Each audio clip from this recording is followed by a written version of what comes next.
Woman found dead in Washington City rental. Black Desert Resort poised to be a main economic driver for international sports.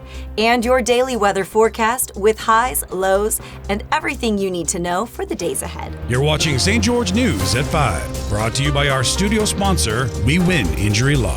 Good afternoon, I'm Monica McLaughlin.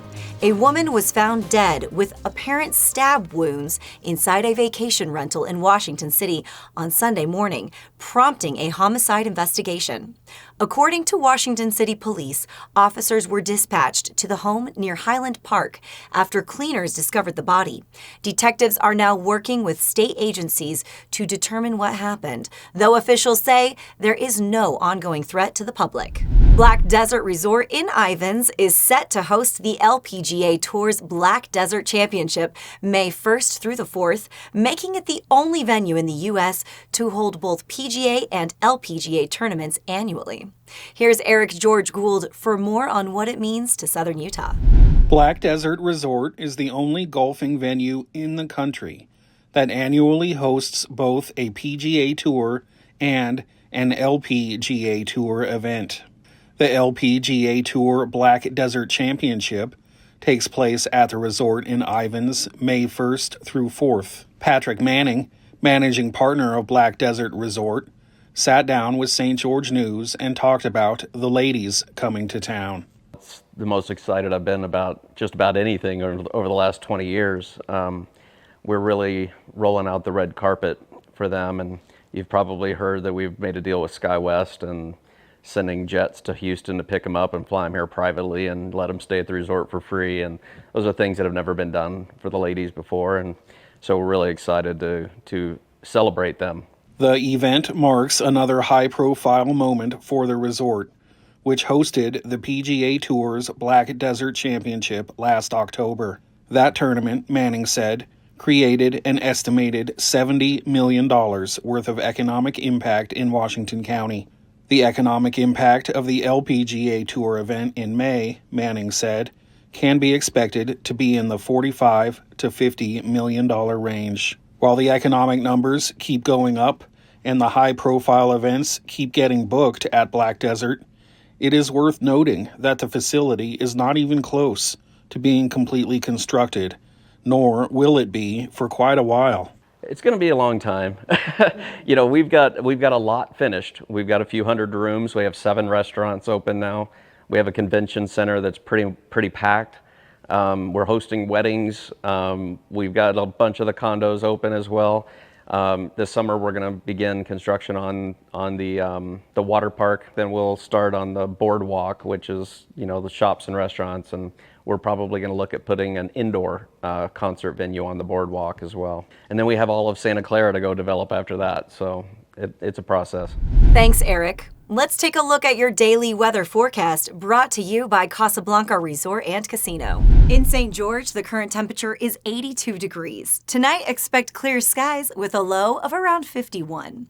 And tomorrow, temperatures will rise to a high near 87 with a low around 54. Moving to Mesquite, it's currently 85 degrees. Tonight's low will be around 58 under mostly clear skies. Tomorrow, anticipate a high near 92 with a low around 59. In Cedar City, the current temperature is 66 degrees. Tonight, expect mostly clear conditions with a low around 39. Tomorrow, look for sunny skies with a high near 71 and a low around 43.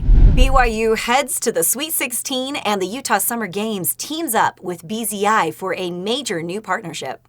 For more, here's Aaron Crane with your local sports update.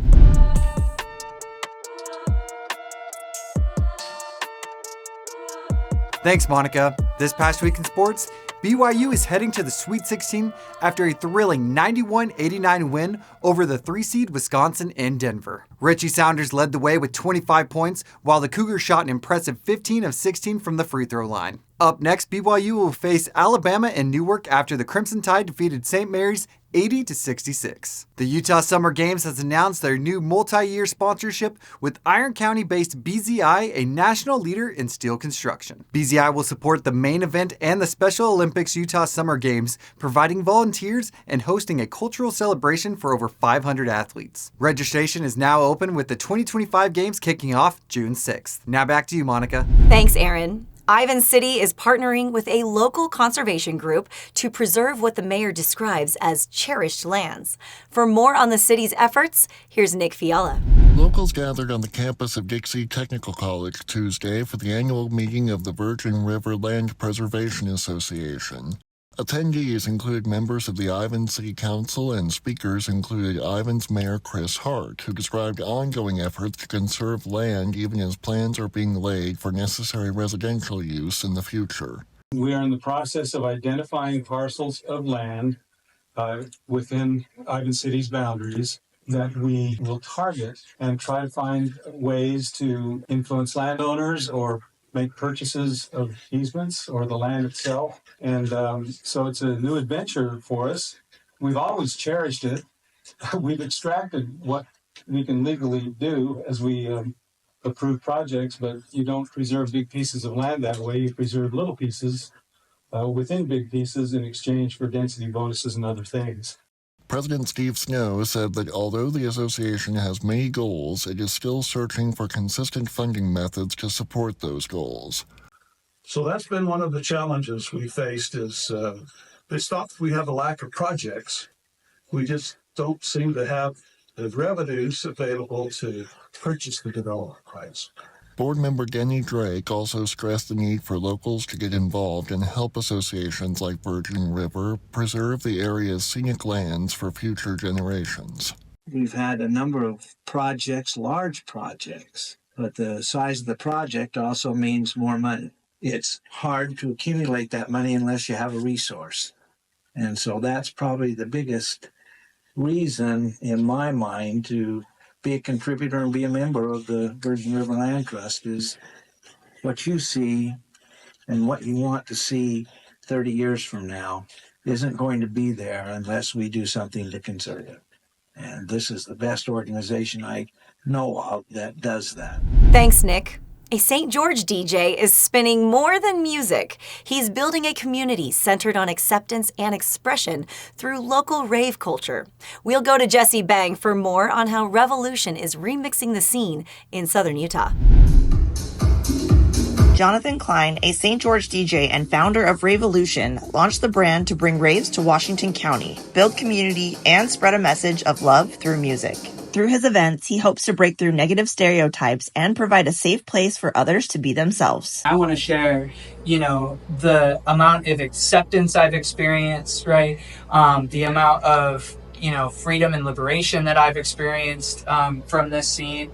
I want to share, the refuge with people that I mentioned before. That's what I want them to experience. I want them to experience a place where they can feel engaged without having to be guarded. He's hosted nearly a dozen events, including intimate underground raves in the basement of Oasis Gardens and Gallery. For me, it's been a refuge. You know what I mean? I feel like the society that I live in, or the way that I perceive society, I should say, is extremely repressive. And I dance regardless. I feel the groove all the time. The EDM scene and the rave scene has just always been the right place. And it's not just for dance, but for everything, for the way that I am, the way that I like to interact in the world. Thank you for watching St. George News at 5. To learn more about our studio sponsor, We Win Injury Law, go to wewininjurylaw.com. I'm Monica McLaughlin with St. George News, your #1 source for local news. This has been St. George News at 5, brought to you by We Win Injury Law.